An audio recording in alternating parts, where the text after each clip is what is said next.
అందరికీ నమస్కారం. భారతీయ సనాతన ధర్మం గురించి, ప్రాచీన దేవాలయాల గురించి ఎంతో పరిశోధన చేసి ఈ యూట్యూబ్ ఛానల్ని మీకు అందిస్తున్నాం. సబ్స్క్రైబ్ చేసి పక్కనే ఉన్న బెల్ ఐకాన్ని క్లిక్ చేయండి. 3 అడుగుల బంగారు శివలింగం ఎక్కడుందో తెలుసా? ద్వాదశ జ్యోతిర్లింగాలు, అష్టాదశ శక్తిపీఠాలు. అసలు ఈ ధామంలో ఏ దేవుడు కనిపించలేడు అన్న ప్రసక్తి అయితే లేదు. ఎక్కడ చూసినా మన దేవతామూర్తుల విగ్రహాలే కనపడతాయి. దీన్ని ఇక్కడ మనం దర్శించుకోవచ్చు.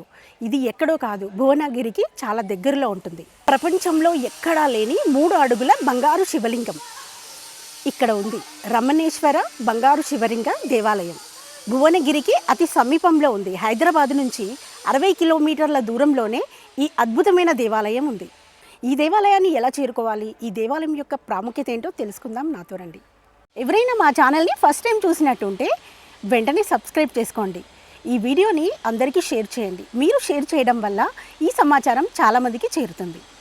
సిద్ధగురువు శ్రీ రమణానంద మహర్షి గారు స్థాపించినటువంటి అతి పెద్ద దేవాలయంలో ఇప్పుడు మనం ఉన్నాం. ఈ దేవాలయం ఎక్కడుందో తెలుసా? రమణేశ్వరం అనే ఏరియాలో ఉంది. ఎందుకంటే ఇక్కడ 2000 పైగా శివలింగాలు ఉన్నాయి. ఇంకొకటి వాటర్లోనే శివలింగాలు ఎప్పటికీ ఉండి నిత్యం అభిషేకంతోనే ఉన్నాయి. ఎందుకంటే అందరికీ తెలిసిందే శివుడికి అభిషేకం అంటే ఎంత ఇష్టమో. అభిషేక ప్రియుడు ఎవరు అంటే ఆ శివయ్యే. అందుకే ఆ జలంలో ఎప్పుడు కంటిన్యూగా శివలింగాలు ఉండేలా ఇక్కడ ఏర్పాటు చేశారు. 24 గంటలు 365 రోజులు ఇక్కడ శివలింగాలు నీళ్ళల్లోనే తడిసి మురిసిపోతున్నాయి. ఇది ఎక్కడో కాదండి, భువనగిరికి అతి సమీపంలోనే ఉంటుంది. ఈ దేవాలయానికి రావాలంటే టికెట్ తీసుకోవాల్సి ఉంటుంది. ఇక్కడ పార్కింగ్కి టికెట్ తీసుకోవాలి. 2 వీలర్కి అయితే 20 రూపీస్ ఉంటుంది. మేము 2 వీలర్ మీద వచ్చాము. కార్ అయినా ఏదైనా ఇక్కడ పార్కింగ్ చేసి టికెట్ తీసుకోవాల్సిందే.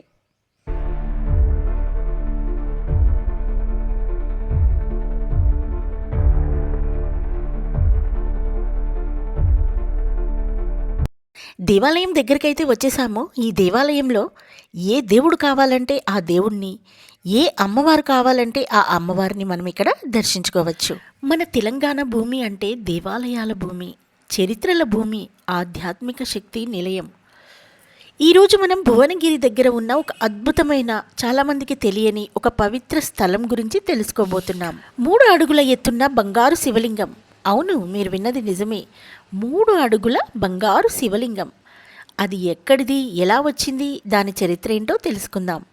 ఈ వీడియోని స్కిప్ చేయకుండా పూర్తిగా చూడండి. ఈ వీడియో నచ్చితే ఒక లైక్ చేయండి, అందరికీ షేర్ చేయండి.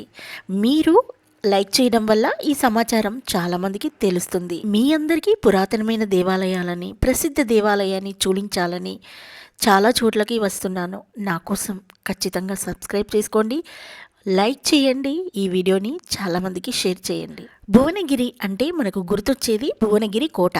కాకతీయుల కాలంలో నిర్మించిన ఈ కోట తెలంగాణకే ఒక గర్వం. కానీ చాలామందికి తెలియని విషయం ఏంటంటే ఈ ప్రాంతం చుట్టూ ఎన్నో పురాతనమైన శివాలయాలు ఉన్నాయి. భువనగిరి జిల్లా యాదాద్రి భువనగిరి జిల్లాలో ఉంటుంది. హైదరాబాద్ నుండి సుమారు 50 కిలోమీటర్ల దూరం.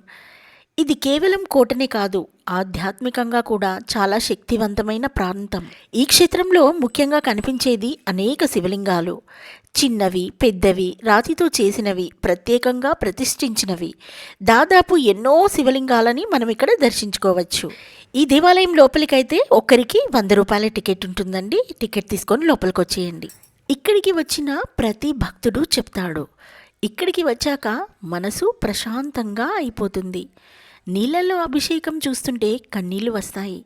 శివుడి దగ్గర కూర్చుంటే సమయం ఎలా గడిచిందో తెలియదు. అంత పవిత్రమైన క్షేత్రం ఇది. ఈ భూమి మీద మనం చేసే ప్రతి పని, మనం మాట్లాడే ప్రతి మాట, మన హృదయంలో పెట్టుకునే ప్రతి ఆలోచన అన్నిటినీ ఒకరు చూస్తూ ఉంటారు. ఎవరో తెలుసా? కాలభైరవుడు, జగదాంబ మహాదేవి. వీళ్ళు కేవలం విగ్రహాలు కాదు, ధర్మానికి కాపలాదారులు. కాలాన్ని నియంత్రించేవాడు కాలభైరవుడు. కాలం అంటే సమయం మాత్రమే కాదు, మన కర్మ ఫలాలు కూడా. ఎవరైనా అన్యాయం చేస్తే, ఎవరైనా అబద్ధ ప్రమాణం చేస్తే కాలభైరవుడు చూస్తూ ఉంటాడా? ఆయన దగ్గర దాచేది ఏమీ లేదు. తెలంగాణలో చాలా చోట్ల కాలభైరవ గుడులు ఉన్నాయి. గ్రామానికి కాపలాగా ఉంటాడు ఈ కాలభైరవుడు. రాత్రి వేళలో భక్తులు కాలభైరవుణ్ణి జపిస్తే భయం పారిపోతుంది అంట. ఇక ఇక్కడ జగదాంబ అమ్మవారిని కూడా మనం దర్శించుకోవచ్చు. జగదాంబ అంటే జగత్తుకి తల్లి. అమ్మ ముందు మనం చేసే ప్రమాణం సత్యంగా ఉండాలి. ఈ దేవాలయం 150 ఎకరాలలో ఉందండి. నడవాలంటే చాలా కష్టం కదా. ఇక్కడ నడవలేని వాళ్లకు ఇలా సౌకర్యవంతంగా బండ్లు కూడా ఉంటాయి. ఈ బండిలో కూర్చుంటే చాలు మీకు ఈ జగత్తంతా కనపడుతుంది ఈ దేవాలయంలో. ఇక్కడ ప్రసాదం లడ్డు 30 రూపాయలు, పులిహోర 20 రూపాయలు మాత్రమే. చాలా బాగుంటుందండి. నేను తిన్నాను, చాలా టేస్ట్గా ఉంటుంది. ఈ క్షేత్రంలో అడుగుపెట్టగానే మనకు కనిపించేది ఒక మహా అద్భుత దృశ్యం. ఎటు చూసినా శివలింగాలే. చిన్న చిన్న శివలింగాల నుండి పెద్ద పెద్ద మహాశివలింగాల వరకు ఇక్కడ మనం దర్శించుకోవచ్చు. నిజంగా ఇది శివమయం కదా. కొన్ని శివలింగాలు చేతిలో పట్టుకునేంత చిన్నగా ఉంటాయి. భక్తులు తమ కోరిక నెరవేరాలని ప్రతిష్ఠించినవే ఇవి. ఒక్కొక్క శివలింగం వెనుక ఒక కథ ఉంటుంది. ఒక్కొక్క భక్తుడి విశ్వాసం ఉంటుంది. చిన్నదైనా శివుడి శక్తి అంత గొప్పదే. ఇక బంగారు శివలింగాన్ని దర్శించుకోవడానికైతే ఈ క్యూ లైన్లలో వెళ్ళాల్సి ఉంటుంది. ఇక్కడ ఈ బంగారు శివలింగానికి మనమే మన చేతులతో అభిషేకం చేయొచ్చు. 500 రూపాయల టికెట్ ఉంటుందండి. ఆ స్వామివారిని దర్శించుకుంటూ మెల్లిగా ఒక్కొక్క శివలింగాల సమూహాన్ని మీకు నేను చూపించబోతున్నాను. కొన్ని శివలింగాలు నడుము ఎత్తు వరకు ఉంటాయి. వాటిని ప్రత్యేకంగా నిత్యాభిషేకాలు జరుగుతూనే ఉంటాయి. శివలింగానికి పాలు, నీళ్లు, తేనె, బెల్లం పోసి రుద్రాభిషేకం చేస్తుంటే చూడటానికి ఎంతో పవిత్రంగా ఉంటుంది.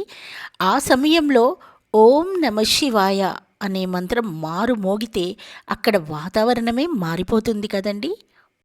93 శివలింగాలు, 66 శ్రీచక్రాలు. రుద్ర భగవాన్ సన్నిధిలో ఈ అద్భుత దృశ్యం ఇప్పుడు మనం చూస్తున్నాం. ఈరోజు మనం చూపించబోయే దృశ్యం సాధారణం కాదు. ఇది ఒక మహాశక్తి క్షేత్రం. ఇక్కడ ఒక్కొక్కటి కాదు, 2 కాదు, మొత్తం 93 శివలింగాలు, అలాగే 66 శ్రీచక్రాలు. ఇది చూసిన క్షణమే మన హృదయం భక్తితో నిండిపోతుంది. ఇక్కడ వరుసగా అమర్చిన శివలింగాలు చూస్తే ఎటు చూసినా శివమయం అనిపిస్తుంది. 93 అనే సంఖ్య కూడా సాధారణం కాదు. కొంతమంది దీనిని నవగ్రహ శక్తులు, రుద్ర రూపాలు, మంత్ర శక్తులతో అనుసంధానం చేస్తారు. ప్రతి శివలింగం ఒక శక్తి కేంద్రం. ఒక్కటి ముందు నిలబడి ఓం నమః శివాయ అని జపిస్తే మనసు లోపల మార్పు వస్తుంది.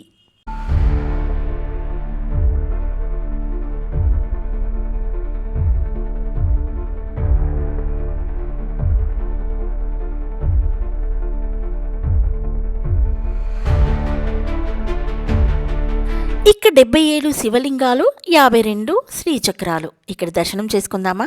ఇక్కడ స్ఫటిక శివలింగాలు 66 ఉన్నాయట. స్ఫటికం అంటే క్రిస్టల్, పాదరసంగా పవిత్రంగా ఉండే దివ్య రూపం. శివుడు రాయి రూపంలో కాదు, మన హృదయంలో వెలుగుతూ ఉంటాడు. ఒక్కసారి ఓం నమః శివాయ అనే భక్తితో జపించండి.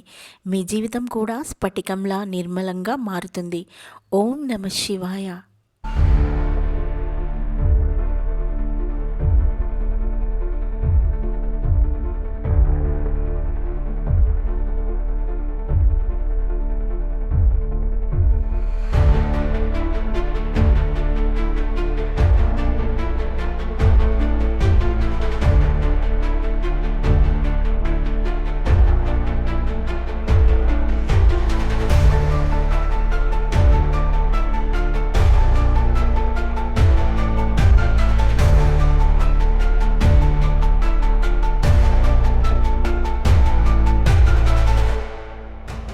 బంగారు శివలింగం దగ్గరికైతే వచ్చేసామండి. చూసారా ఎంతమంది ఉన్నారో.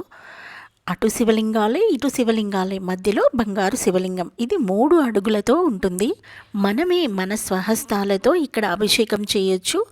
బంగారు శివలింగానికి అభిషేకం చేయాలంటే ఒక్కరికి 500 రూపాయలు ఛార్జ్ చేస్తారు.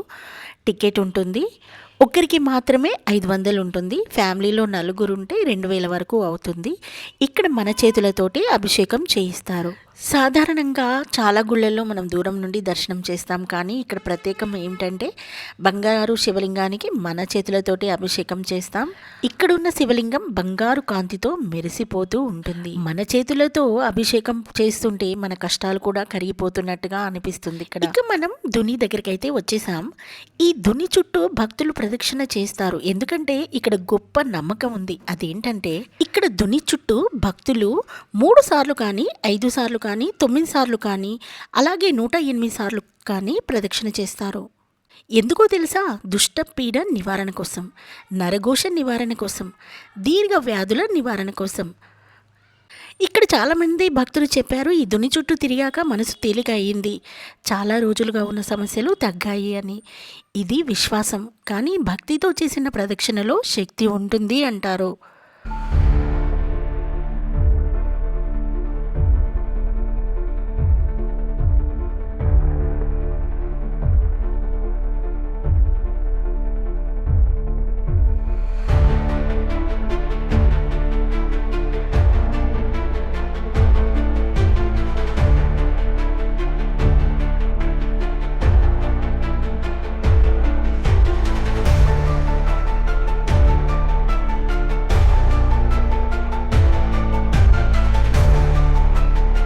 ఈరోజు చూస్తున్న క్షేత్రం నిజంగానే ప్రత్యేకమైంది.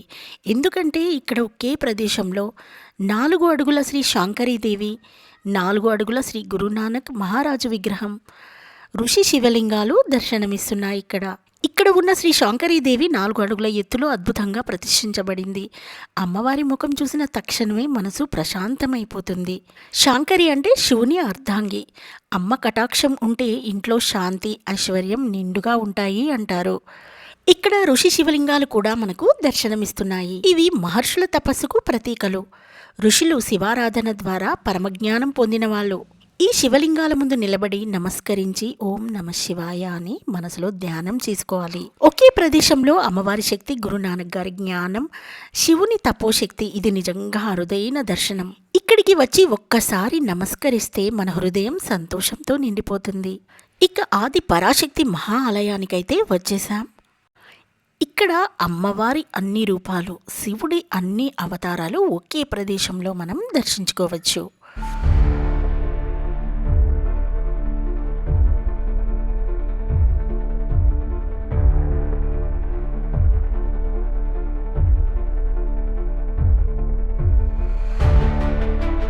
ఇక్కడ మీరు దర్శించుకునేది దుర్గాదేవి, శ్రీ లక్ష్మీదేవి, శ్రీ సరస్వతీదేవి, రాజరాజేశ్వరీదేవి, అన్నపూర్ణాదేవి, కాళీమాత, లలిత త్రిపుర సుందరి.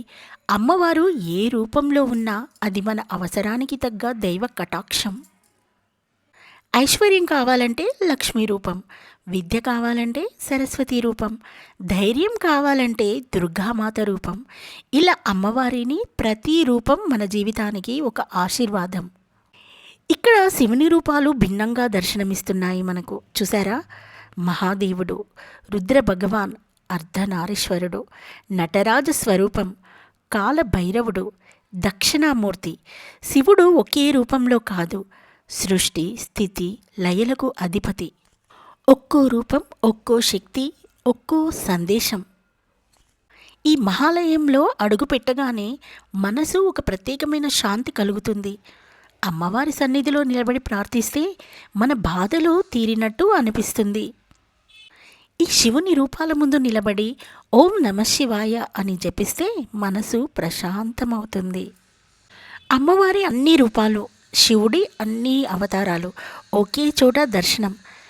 ఇది నిజంగా అరుదైన అనుభూతి.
మీకు ఒక అద్భుతాన్ని అయితే చూపించబోతున్నాను.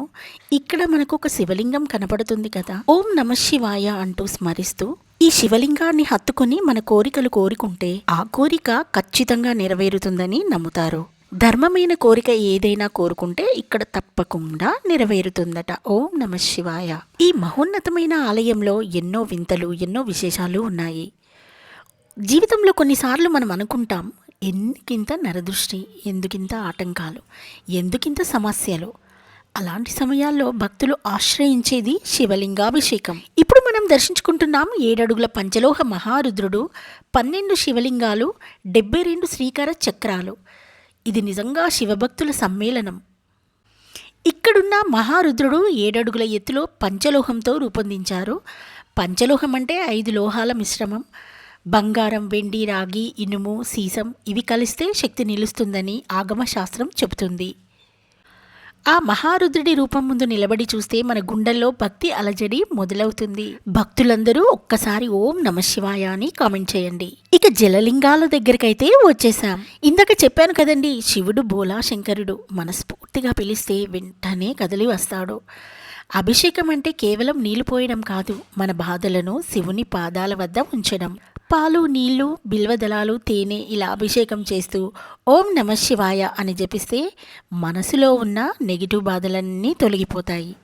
ఇక్కడ మీరు చూస్తున్నది సాధారణం కాదు. ఇక్కడ శివుడు 24 గంటలు నీళ్ళల్లోనే అభిషేకంలోనే ఉంటాడు. నీళ్లు అంటే శాంతి, నీళ్లు అంటే శుద్ధి. ఇక్కడ ఆ జలధార ఒక క్షణం కూడా ఆగదు. శివలింగం నీళ్ళలో ఉండడం అంటే అది నిరంతరం పవిత్రకు ప్రతీక. మన జీవితంలో ఎంత కలత వచ్చినా శివుడు మనకు చల్లదనమే ఇస్తాడు. ఇక్కడ ఈ జలాభిషేకాన్ని చూస్తూ మనసులో ఓం నమః శివాయ అని జపిస్తే మన హృదయం ప్రశాంతమవుతుంది. చూశారు కదా, ఈ అద్భుతమైన దేవాలయాన్ని ఎవ్వరూ మిస్ కాకండి. ఖచ్చితంగా ఇక్కడికి వచ్చి దర్శించుకోండి. ప్లీజ్ అండి, తప్పకుండా ఈ వీడియోకి ఒక లైక్ చేయండి, అందరికీ షేర్ చేయండి. మరొక అద్భుతమైన దేవాలయంతో మీ ముందుంటాను. నేను చూపించే దేవాలయాలన్నీ మీకు అందరికీ నచ్చితే ఖచ్చితంగా కామెంట్ చేయండి. సర్వే జనా సుఖినో భవంతు.